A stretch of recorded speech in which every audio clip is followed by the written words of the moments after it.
What do you guys think? It's sputtering. Boy, do I smell fuel. If I try to give it any gas, it'll RPM up, and then it stalls and comes back down again. Then it gets to 2 and it comes right back down.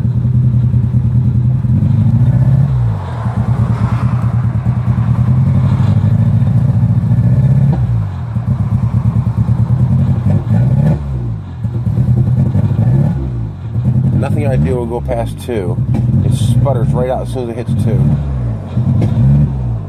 Got little backfires too.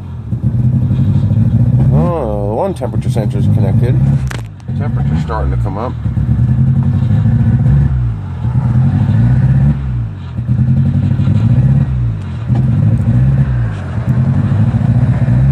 What do you guys think? I really smell fuel or exhaust or something.